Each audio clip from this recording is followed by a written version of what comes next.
Je pense qu'il faut, si je devais donner des conseils par rapport à des personnes qui sont captivées par le culte, c'est de passer d'abord par une étape de formation, c'est-à-dire de s'interroger sur la pratique qui est mise en œuvre, de voir si on va voir un thérapeute, quel est son spectre d'intervention, ces différentes qualifications possibles. De quel diplôme fait-il état? Où les a-t-il obtenus? Est-ce que c'est la formation en 2 fois 2 heures au cours d'un week-end?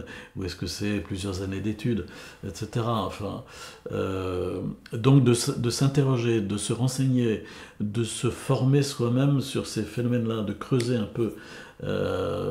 Faut passer par une étape de formation.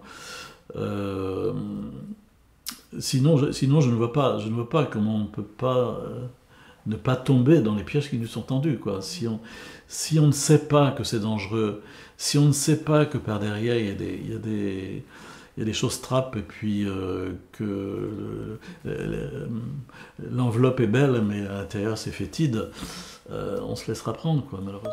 Je dirais volontiers aux chrétiens de se former à la vie spirituelle, d'une part, pour mieux pouvoir comprendre ce que c'est que la vie du Saint-Esprit en nous, et donc de ne pas accepter qu'on taxe de spirituel ce qui ne serait que paranormal ou vulgairement occulte, mais aussi de se former sur le plan des réalités qui sont maintenant omniprésentes dans notre société et qui sont dues à tout le courant New Age, mais pas seulement, et sur lesquels il faut étudier. On ne fera pas l'impasse d'un certain travail.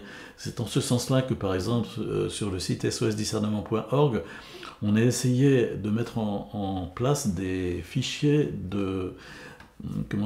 d'identifiants sur un certain nombre de thérapies, de qu'est-ce que c'est que l'hypnose, qu'est-ce que c'est que le Reiki, qu'est-ce que c'est que le Shiatsu, qu'est-ce que c'est que etc., etc., où on essaye de remonter aux racines des pratiques, quels sont les fondateurs, quels outils ils avaient en main, à quelle époque, d'établir une carte mentale avec quel rapport avec les autres, etc., de sorte à mieux comprendre en quoi les pratiques actuelles peuvent être nocives et problématiques, si on regarde les racines d'où elles sortent, quoi.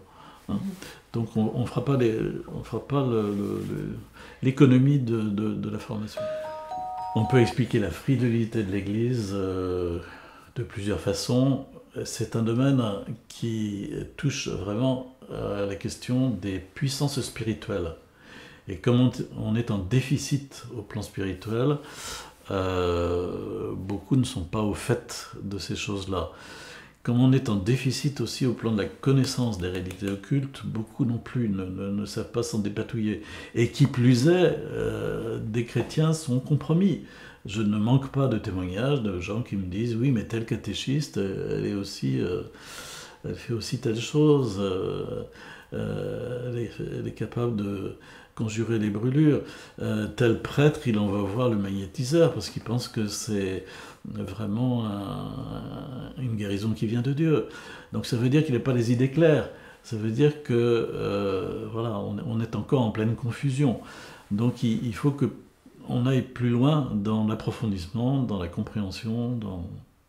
L'Église ne parle pas beaucoup de ça aussi parce qu'on traverse une période qui est très marquée par la psychologie, la psychanalyse, les outils psychanalytiques qui font que dans ces domaines-là, on aurait tendance à renvoyer assez rapidement aux psychiatres, aux psychologues, parce qu'on considère que c'est de leur ressort et pas d'une autre. Et ça peut peser plus lourd qu'on ne pense dans la façon dont l'Église va se taire. Parce que, au fond, être à l'aise avec les phénomènes paranormaux dont les gens font état, sans les renvoyer immédiatement au psychiatre en disant « Écoutez, vous déménagez, il faudrait quand même voir ça de plus près par une personne qui est capable de vous soigner », ce n'est pas si simple que cela d'être à l'aise avec les phénomènes paranormaux comme pouvant les identifier de nature spirituelle, de provenance maléfique. Il faut avoir déjà un peu de bouteille, si j'ose dire, avoir écouté beaucoup et et se rendre compte de la tactique du diable, comme dirait Lewis, par derrière. Comment dire, il est à prévoir que dans les années qui viennent, dans les dizaines d'années qui viennent, il faudra plus qu'un seul exorciste dans les diocèses, parce qu'on aura affaire à des personnes peut-être qui viendront tirer nos sonnettes parce qu'elles seront en grand besoin, ayant vécu trop de compromissions, ou encore par des personnes qui, faisant le cheminement de catéchuménat pour se diriger vers le baptême adulte, auront besoin de passer par une prière de libération en bonne et due forme, mise en œuvre au service de l'exorcisme. Ce qui peut-être n'existait pas maintenant, mais on s'aperçoit que si on ne le fait pas, on se retrouve avec des adultes baptisés qui ont encore des phénomènes après, parce qu'on n'a pas travaillé la question de la libération spécifique au plan occulte. Vous savez, dans la prière du Notre Père contient « Délivre-nous du mal », c'est déjà une prière de délivrance à elle toute seule. Faut pas tellement chercher à courir après la prière qui est la plus efficace, ou la médaille qui protège le mieux, la statue qui est la plus... etc.